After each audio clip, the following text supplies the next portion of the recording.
N'ayez pas peur de faire une erreur, mais faites en sorte de ne pas faire la même erreur deux fois. Grandir, c'est apprendre de ses erreurs pour avancer dans le bon sens. Le succès est le fruit d'un jugement, le bon jugement est le fruit de l'expérience et l'expérience est souvent le fruit d'erreurs de jugement. Apprendre des erreurs des autres est aussi très bénéfique. Bonjour à toutes et à tous, bon réveil matinal, bienvenue ce Free Matin, ce rendez-vous matinal d'information, d'analyse et de divertissement sur ESAE TV.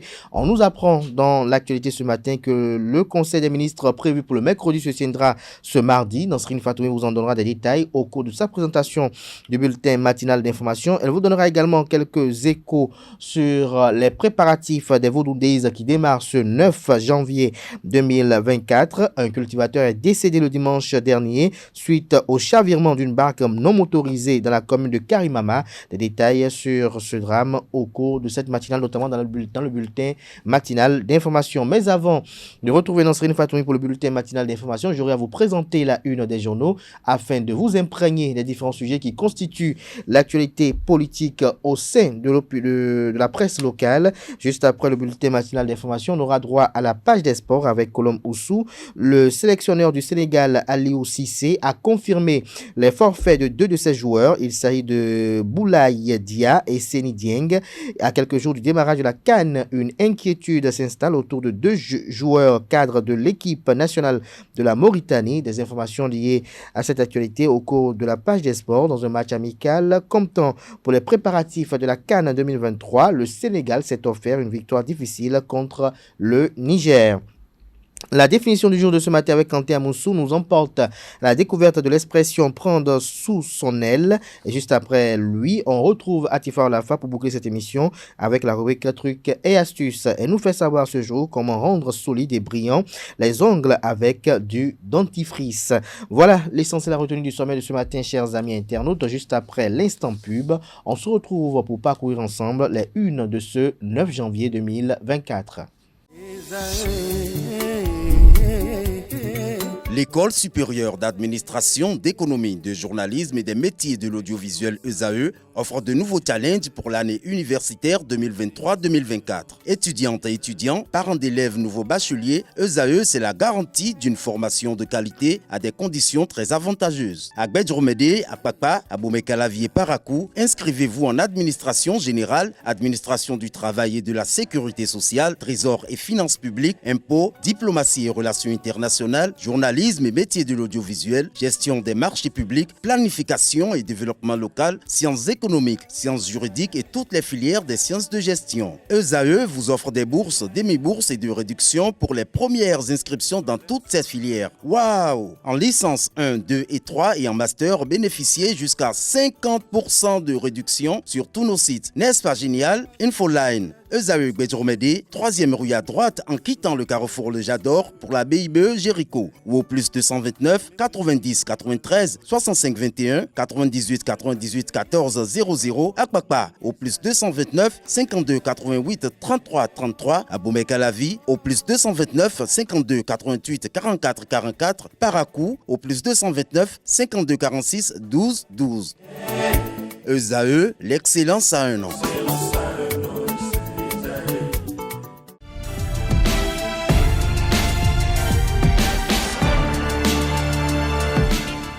Bonjour à nouveau, chers amis internautes. Le quotidien national d'information titre ce matin en manchette « Ministère du Travail et de la Fonction publique, ce que réserve 2024 est à découvrir en page 3 ».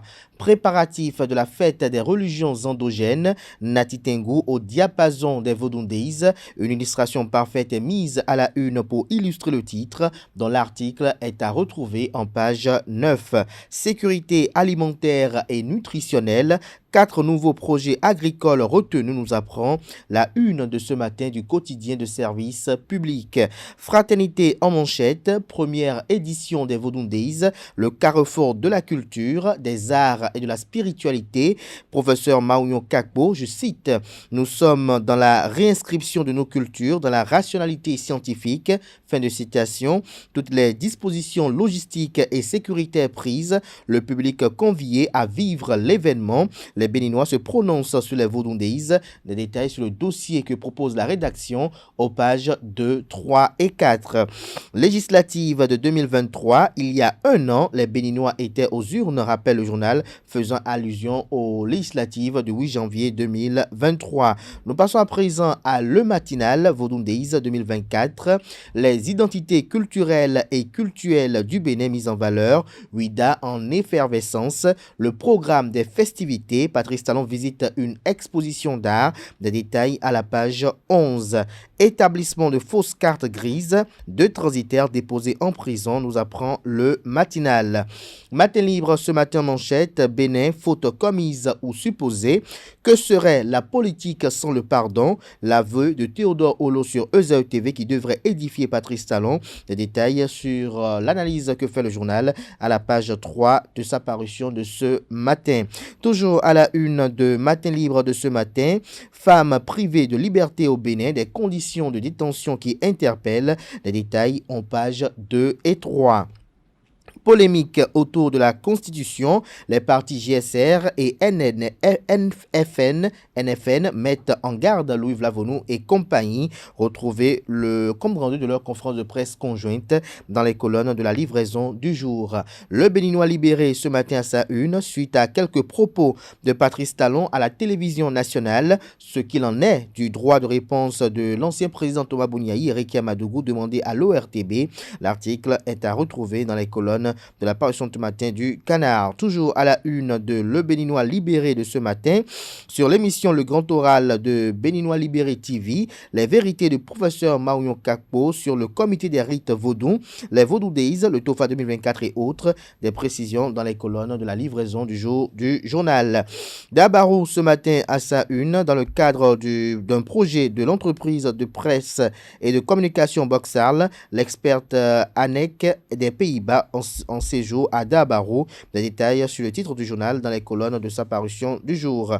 En manchette de Dabarou, on peut lire ce matin: au cœur des religions endogènes en milieu Batonou au nord Bénin, Sokoudirou, tout sur les rites et sacrifices avant la consommation de la nouvelle igname. En milieu Batonou, plusieurs rites sont indispensables avant la consommation de la nouvelle igname. Dafia Bio Yerima, gardé du culte traditionnel de Niki et chef féticheur de Wenou à Niki, nous amène dans l'univers de la cérémonie Sokoudirou qui précède toute consommation de la nouvelle igname. Chant, danse, incantation et sacrifices, découvrez tout sur une réalité traditionnelle qui résiste à la modernisation. Retrouvez l'article, le papier à la page 2 de la livraison de ce mardi. La boussole en manchette parle de reniement de pardon du président de la République sur l'ORTB. Yaye Madougou décidé à répondre à Patrice Talon, un droit de réponse envoyé à l'ORTB.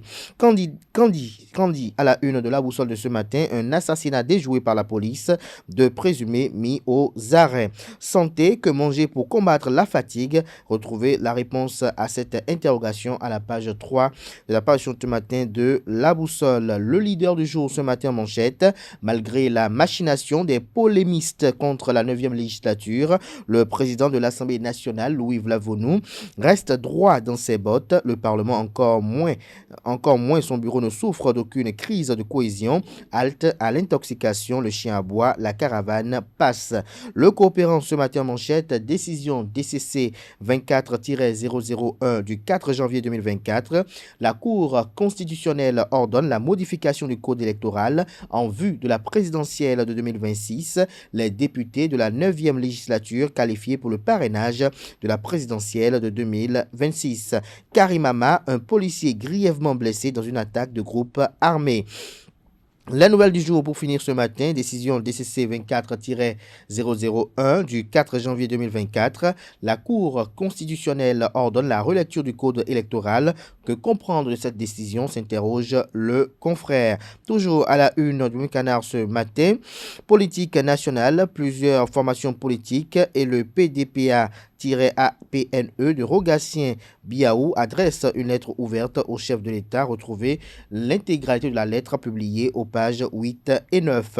Ce sera tout pour la présentation de quelques titres parus ce jour dans la presse locale. Les quotidiens sont disponibles dans les kiosques, également accessibles en ligne pour ceux d'entre eux, bien évidemment, disposant de site internet. Place à présent au bulletin matinal d'information avec Nansérine Fatoumbi.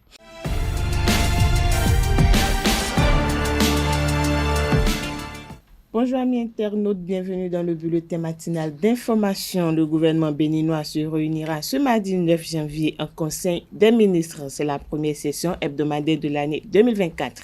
Elle se tient ce mardi 9 en raison de la journée du mercredi 10 janvier, déclarée fériée, chômée et payée sur toute l'étendue du territoire national. La communauté béninoise célèbre à cette date la fête des religions endogènes. Les manifestations entrant dans le cadre de cette célébration restent dominées cette année par les Vodundises, grand événement culturel et cultuel organisé dans la cité historique de Ouida. La ville historique de Ouida, à l'ouest de Cotonou, va abriter à compter de ce 9 janvier et 10 janvier 2024 les Vodundises, à l'occasion de la fête du Vaudon célébrée chaque 10 janvier au Bénin. Cette année, la fête du Vaudon se réinvente à travers un nouveau rendez-vous autour des arts, de la culture et de la spiritualité Vaudon, reçu par Abdelkader Achiro le dimanche 7 janvier 2024 sur le plateau d'émission L'Invité. Le président du comité des rites Vaudon, Kakpo Marouillon, salue cette initiative de l'exécutif, évoque son intérêt et dresse le programme de ces 2 journées de festivités. Moi, je pense que c'est une très belle initiative de la part du gouvernement que d'instaurer ces Vaudou Days pour donner un autre visage au vaudou. Cela permet à ceux-là qui ne connaissaient pas le vaudou de mieux le connaître. Cela permet à notre pays d'attirer des touristes vers le pays pour qu'ils puissent découvrir davantage ce qu'est le vaudou. Donc, alors, les 9 et 10 prochains, qu'est-ce qui est réservé au public national et international? Les 9 et 10 prochains, le public est invité à Ouida pour voir le vaudou. D'abord, sur les places, il y a certaines places qui ont été retenues pour recevoir l'animation des vaudous. La place Maro, si vous connaissez par exemple Ouida, la place Maro pour recevoir l'animation des Egungun, la place de l'esplanade du Fort Français pour recevoir les Angbeto, l'esplanade du Temple des Pitons pour recevoir les vaudous qui ne sont pas masqués, et la forêt sacrée de Passé pour recevoir les vaudous mauvais. Donc, il y aura donc cette animation-là dans la ville, et 9 et 10. Et le 10 au soir, il y aura sur la plage la grande cérémonie vaudou. La grande cérémonie vaudou est un concept que le gouvernement a initié pour donner une solennité à la cérémonie vaudou. Vous aurez un déroulement en 4 étapes. Vous aurez la présentation de la cosmogonie vaudou. Vous aurez la consultation du Tofa. Vous aurez la procession des différentes obédiences du vaudou. Par exemple, le vaudou Sakpata, le vaudou Dan, le vaudou Mami, les vaudou Houvé, le vaudou Yaoïcha et le Zangbeto. Vous aurez la procession de tous ces vaudous-là.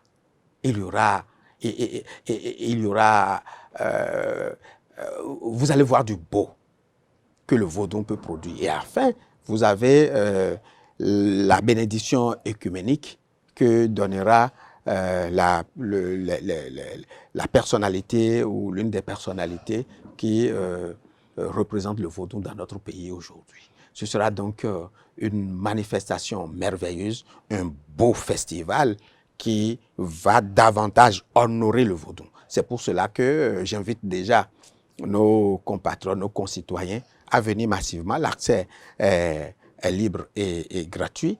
Il y a des bus qui sont mis à disposition, qui vont partir du Palais des Congrès et du stade de l'amitié Général Mathieu Kérékou pour aller à Ouidah et vice-versa aussi pour transporter les gens. Mais cependant, il y a aussi pour ceux-là qui veulent avoir d'autres privilèges de réservation de places, de positionnement, ainsi de suite, des conditions qui sont faites pour qu'ils puissent payer. Suivons à nouveau le président du comité des rites du Vaudon, Kakpo Marouillon, qui parle du TOFA et de la consultation du Fa dans toute sa splendeur, reconnue par l'UNESCO comme étant un patrimoine culturel entrant dans le cadre du festival du Vaudou Days, initié par le gouvernement béninois. Il est toujours au micro de Abdelkader Achiro. Vous, votre forme de TOFA, les TOFA qui été effectués par département, par commune, doivent attendre, vous, votre consultation d'abord ou bien ça doit continuer? Qu'est-ce qui va se passer désormais réellement? Vous savez d'abord ce qu'est le Fa. Le Fa est un outil de développement, un outil d'appréciation et d'évaluation des risques, un outil de gestion des risques. C'est ça le Fa, d'abord. Et en tant que tel, il est normal qu'un gouvernement responsable puisse s'en saisir et l'utiliser pour obtenir le bonheur pour ses concitoyens. Et je pense que c'est dans cette perspective que le gouvernement a saisi ce patrimoine culturel immatériel qu'est le Fa. Et vous savez que depuis 2008, il est inscrit comme patrimoine immatériel de l'humanité par l'UNESCO. Le Fa, par l'UNESCO. Donc, c'est normal que le gouvernement puisse s'en saisir. C'est vrai également que depuis plus d'une décennie, il s'organise dans notre pays le TOFA. Et ce sont des associations de Bokonon, de Babalao, donc de prêtres de Fa, qui organisaient cela. C'est normal donc que le gouvernement puisse dire, ah, comme il s'agit du TOFA, et traditionnellement, c'est le premier responsable du pays qui commande la consultation pour le pays, c'est normal qu'on puisse en saisir et l'utiliser de cette façon-là pour que la parole de la transcendance puisse être livrée, interprétée et gérée pour le bonheur des concitoyens. Et je pense que c'est ce qui est en train d'être fait et cela est inscrit dans la grande cérémonie vaudou qui aura lieu le 10 janvier prochain. Parlons toujours du festival Vaudou Days qui a pour objectif de promouvoir le patrimoine culturel national et le rayonnement de la destination Bénin. Quelques citoyens béninois apprécient cette initiative du gouvernement béninois. Ils sont au micro de Francis Fahami. Je pense que c'est une bonne initiative parce que ça me permet en fait d'en savoir un peu plus sur notre culture, etc. et de montrer un peu plus notre culture à tout le monde en fait parce qu'il y a beaucoup de personnes qui ne connaissent pas assez de choses sur nos cultures et comme le vaudou, ça vient d'ici, etc. Ce serait bien en fait, cette initiative en fait est une très bonne initiative en fait. En Afrique, on prône la culture. Et nous sommes en Afrique, précisément au Bénin, la terre du vaudou, comme les gens le disent. Donc c'est une belle initiative et je pense que ça a été bien réfléchi aussi. C'est le tour maintenant aux acteurs culturels et cultuels de prendre ça au sérieux et d'en faire un bon usage. Dans ce pays, on fête la fête du 10 janvier. Là, c'est une fête qu'on fait. Aujourd'hui, maintenant, on peut changer. Ça veut dire que le jour au jour, il y a des choses qui sont en train de changer dans notre pays. Et puis les vaudous vont quitter à l'extérieur pour venir, puis on va faire une grande festival. C'est bon. C'est comme Ouidah 92, c'est la même chose. Ouidah 92, c'est festival de vaudou. Vaudou Days, c'est aussi festival de vaudou. Seulement que tous les vaudous ne vont pas sortir. Parce qu'il y a d'autres vaudous qui sortent la nuit. Mais ce qu'on veut organiser ici, c'est la journée. Donc il y a des vaudous, par exemple, Orola ne peut pas sortir. Donc ils vont revoir comment organiser la chose. S'ils font ça là, ils n'ont qu'à revoir et faire ça aussi pour le vaudou oro, pour ne pas créer de jalousie. Il faut voir, par exemple, prenons l'Inde et les pays asiatiques. Par exemple, la Chine. Alors, eux, ils étagent leur bouddhisme pour quand même valoriser ça. Et oui, il faut valoriser, c'est normal. C'est pour le 10 janvier, je crois. Bon, ils n'ont qu'à faire la première édition, on verra ce que ça va donner. Bénin, vaudou tout est bon, mais il est temps, vaudou tout est. Vaudou tout est bon, mais vaudou tout est d'ailleurs. Et là, il y a des gens qui ont des mais quand vaudou non, bon, et bla tanale BCC yo, et dans tout et c'est tout. Bon, en France ça tout, ou est né pour acheter pas pour acheter pas, et on pense nous bon nika. Tant mais on acheter pas nous yo mi mais asa tanano, amazo atole, vaudou non le, bon mais na tout. Ligne béton. Bon, mi to yo, ko yo na mina ko yo si gugo, mina mo lo kungu na de me. Il ne faut pas qu'ils utilisent ça pour faire de n'importe quoi. Sinon, le chef de l'État n'a qu'à les mettre, en tout cas, il n'a qu'à mettre des barrières. Les Blancs sont dans les couvents. On amène les Blancs n'importe comment dans les couvents, n'importe comment. Ou maintenant là, parce que les Blancs veulent maintenant voir notre culture, ils veulent voir le secret qui est là. Le vaudou même qui est là ne connaît pas encore le secret du vaudou. Mais les Blancs cherchent à connaître immédiatement ce qui est dans le vaudou là, ce qui est dans le sous-sol là. Personne ne peut connaître. Donc ils n'ont qu'à beaucoup faire attention. Parlons drame. Dans ce bulletin matinal d'information, un cultivateur est mort par noyade à Gouroubéry dans la commune de Karimama. Le dimanche 7 janvier dernier, il est décédé suite au chavirement d'une barque non motorisée. Selon les informations, 3 hommes membres d'une même famille étaient à bord de la barque au moment du drame. Ils se rendaient dans leur champ. 2 personnes ont réussi à se sauver. Le défunt, âgé de 39 ans, est un père de famille. Son corps sans vie a été repêché du fleuve pour procéder au rituel.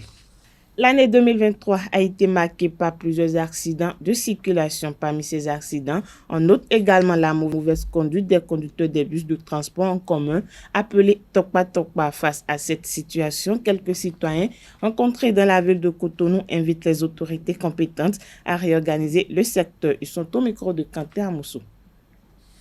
Des fois, ils sont pressés. Des fois, ils se droguent.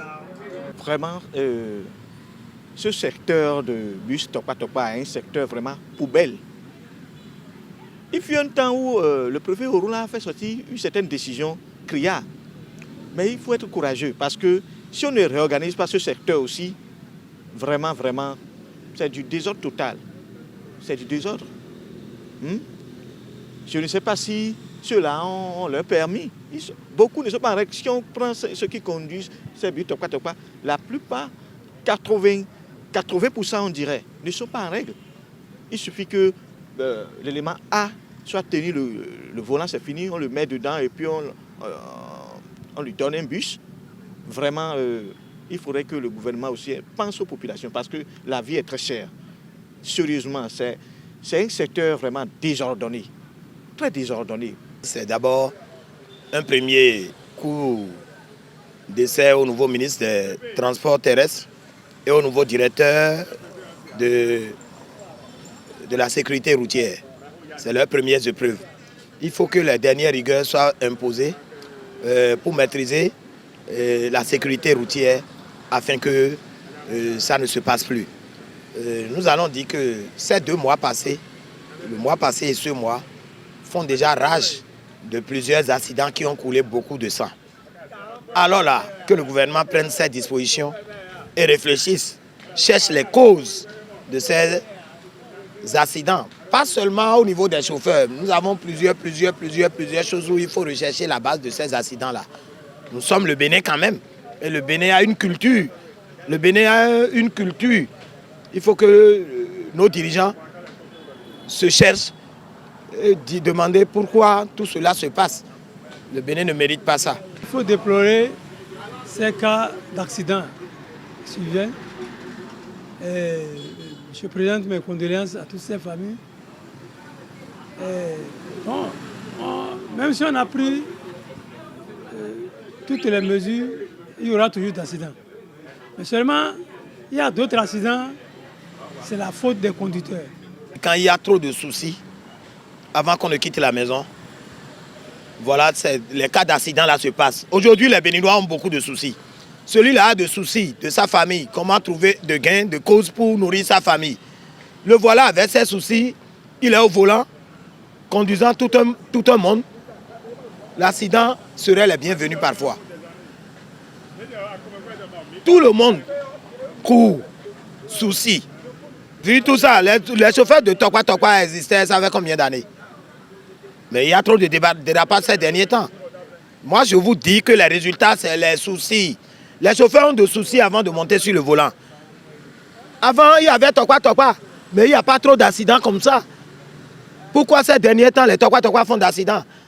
Mais quand le panier de la ménagère a de soucis et que le chauffeur est en souci, nous sommes au temps des examens, on chasse les enfants pour aller à la maison pour les contributions. Vous voyez qu'il y a déjà des soucis. Et le chauffeur sur le volant, l'accident serait le bienvenu dans sa conduite. Ces usagers sont à la fois des co-conducteurs. Celui qui est au volant n'est pas le seul conducteur. Celui qui est dedans comme usager aussi est un co-conducteur. Si vous voyez certains chauffeurs a des comportements malsains, il faut en même temps parler, il faut dire non, fais pas ça. C'est notre vie qui est en danger ici. Même chose pour ceux qui prennent ZEM. Je ne peux pas être sur un ZEM qui, à chaque fois, brûle le feu. Je vais lui dire non. Je vais lui dire non, le réprimander. J'espère que ces gens de réprimande vraiment peuvent aussi corriger un peu la situation. Hors de nos frontières, présent depuis le 1er janvier 2024, tous les voyageurs peuvent entrer sur le sol kenyan sans leur visa. À la place, ils doivent obtenir l'autorisation électronique de voyage ETA, dont les formalités se font en ligne 112 heures avant l'arrivée. Cette mesure avait été annoncée en fin d'année par le président William Ruto. L'objectif est notamment de booster le tourisme. Selon les autorités kenyanes, près de 10 000 personnes ont demandé une autorisation électronique de voyage et plus de 4 000 dossiers ont déjà été traités. Avec cette mesure, le pays espère multiplier par 200 le nombre de touristes pour atteindre les 4,5 millions de visiteurs d'ici 2027. La première ministre française Elisabeth Borne a remis le lundi 8 janvier la démission de son gouvernement acceptée par le président français Emmanuel Macron, qui l'a remercié pour son travail exemplaire au service de la nation. En 20 mois passés à la tête du gouvernement, Elisabeth Borne a assumé la très impopulaire réforme des retraites et la très controversée loi sur l'immigration. Il est à noter que Elisabeth Borne et son équipe assureront les affaires courantes jusqu'à la nomination du nouveau gouvernement. Voilà, c'est tout pour le bulletin matinal d'information de ce mardi matin. Merci à vous, Nasrine Fatoumbi, pour cette présentation du bulletin matinal d'information. Chers amis internautes, on retrouve à 19h, si tout va bien, Billy Gaël Laibi pour la grande édition du journal télévisé sur ESAE TV. Place à présent à la page des sports. Bonjour et bienvenue sur Free Sport. Parakou a abrité du samedi 6 au dimanche 7 janvier 2024 la 6e étape lançant la phase 2 du stage de formation et mise à niveau des gardiens de but et encadre de handball sur le terrain du Centre des Arts et Sports de la ville. Près d'une centaine d'acteurs ont bénéficié du projet initié par Josias Zanfoyon, international béninois, sociétaire du Léger Handball Club en France. Dans la matinée du dimanche, les séances ont pris fin par un match d'exhibition qui a regroupé tous les participants sous le regard de la population. D'une manière générale, les participants à cette formation ressortent avec un plus et la joie d'avoir écouté le partage d'expériences de Josias Zanfoyon. La dernière étape de cette tournée de formation des gardiens de but et encadreurs se tiendra du 13 au 14 janvier prochain à Natitengu. Ligue professionnelle de football à présent, Coton Football Club a dominé Aziza FC laissé 2-1 dans un match maîtrisé dimanche dernier lors de la 16e journée de la Ligue Pro. Les poulains de Victor Vanka auraient pu soigner leur goal average s'ils s'étaient montrés plus réalistes. Revivez les moments forts suivis de la réaction du coach Victor.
Qu'est-ce qu'il y a comme regret, oui. Mais vous savez, je pense que dans le football ou dans d'autres métiers, quand tu ne fais pas ce qu'il faut, tu es de temps en temps puni, je dirais même très souvent puni. Et je pense que c'est ce qui nous arrivait encore au début de match. Malheureusement, on était avec des situations très intéressantes pour nous. On n'a pas su les exploiter. Et en plus, on aide l'adversaire à marquer parce que c'est un ballon en retrait qu'on donne à notre gardien, un corner. Sur le corner, on n'est pas placé, on prend le but. Donc tu te mets dans le rouge tout seul. Bon, la bonne chose, c'est que les joueurs ont réagi tout de suite. Ont su égaliser d'abord et marquer le deuxième but. Mais bon, moi, c'est la deuxième mi-temps qui me reste à travers la gorge parce que bon, jusqu'à la 93e, tu souffres. Parce que tu te dis que l'adversaire peut-être égaliser. Et tu dois gagner, tu dois plier le match, en marquer 3 ou 4 de plus. Donc pour moi sur le banc c'est stressant. Pour les joueurs c'est bien parce que bon, on se procure des occasions. Mais malheureusement la finition, ça manque encore de tranchant, ça manque de lucidité, on ne fait pas toujours les bons gestes. On l'a bien fait en première mais pas en deuxième. Dans le même registre, Ayema Football Club a pris le dessus sur la jeunesse sportive de Pau-Bay 1-0 au stade Omnisport de Pau-Bay dans le derby du plateau. Le compte rendu avec nos reporters. Dans le derby entre les frères de la ville de Pau-Bay, Ayema Football Club a emporté les 3 points de la journée face à la jeunesse sportive de Pau-Bay, comme au match aller sur le score étriqué d'1-0. Une réalisation de Émile Ademola à la 34e minute de jeu.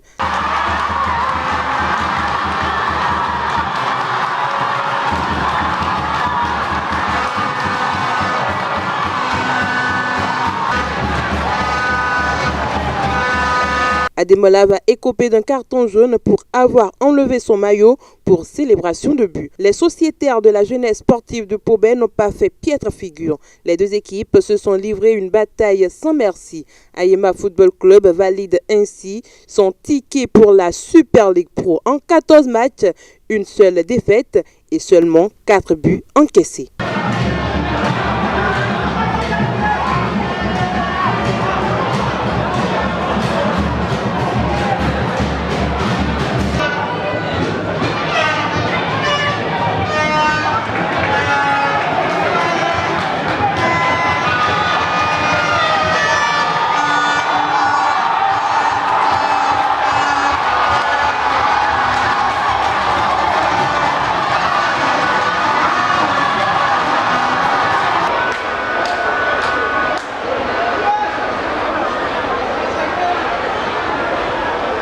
parle des préparatifs de la CAN Côte d'Ivoire 2023 à présent. Hier lundi 8 janvier 2024, le Sénégal a accueilli dans son antre Abdoulaye Wade de Diamniadio, le Niger, une rencontre amicale entrant dans le cadre des préparatifs de la CAN 2023. Dans une bataille âprement disputée, les Lions sont venus à bout du MENA dans le bout du temps additionnel. Score à l'arrivée 1-0, une victoire difficile mais importante pour les Lions de la Teranga qui se mettent en confiance avant le début de la CAN 2023. À noter que Sadio Mané, Idrissa Gueye et Fodé Ballo-Touré n'ont pas joué la rencontre. Le Sénégal se rendra en Côte d'Ivoire ce mardi 9 janvier 2024. Cependant, Aliou Cissé ne pourra pas avoir les 27 joueurs convoqués en premier lieu pour le voyage.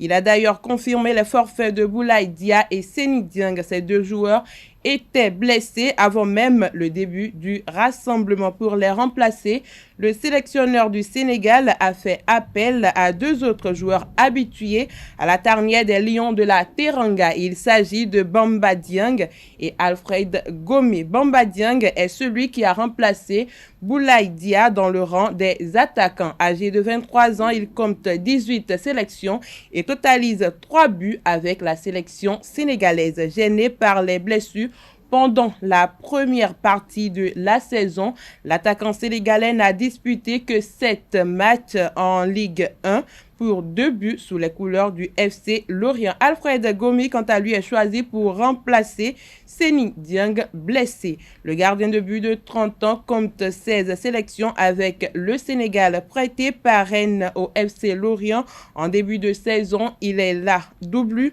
d'Yvon Vogo, j'y arrive, et n'a jusqu'à présent disputé qu'un seul match avec les Bretons. C'était ce samedi lors d'un déplacement à Sochaux en Coupe de France, défaite 2-1. Pour finir, la CAN 2023, c'est dans exactement 5 jours. La Mauritanie, qualifiée pour cette joute continentale, pourrait être fragilisée du fait que Pape Nouba et Aboubakar Kamara ne sont pas en forme physiquement. Ces deux joueurs cadres de l'effectif d'Armi Abdou se sont entraînés à l'écart du groupe. Les rumeurs évoquent des pépins physiques non résolus qui alimentent les inquiétudes. Les prochains jours seront cruciaux avec des entraînements programmés pour évaluer l'étendue de leur rétablissement. Leur possible alignement contre le FC Yverdon en match amical le 11 janvier pourrait être déterminant pour la participation à la Coupe d'Afrique des Nations CAN Côte d'Ivoire 2023. C'est tout pour la page des sports de ce matin. Merci et à très bientôt. Merci à vous, Colombe Ousso, pour cette présentation de l'actualité sportive. À présent, chers amis internautes, j'installe le chroniqueur de la définition du jour.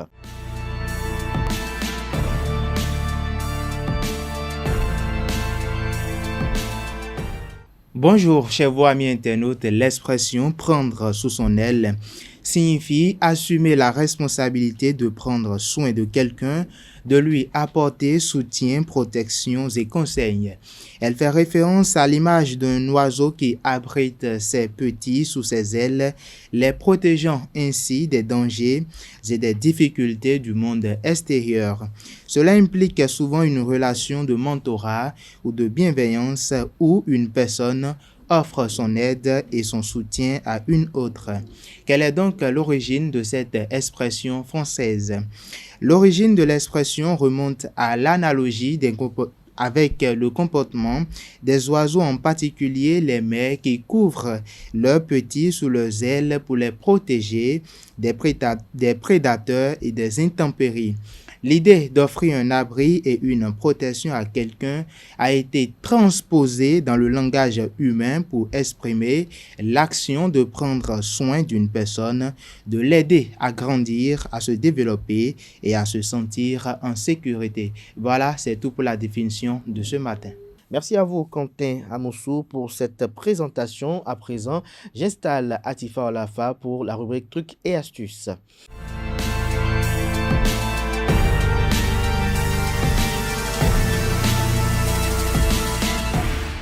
Amis internautes, bonjour, ravi de vous retrouver ce mardi. Aujourd'hui, dans Trucs et Astuces, on va découvrir ensemble comment rendre solides et brillants vos ongles.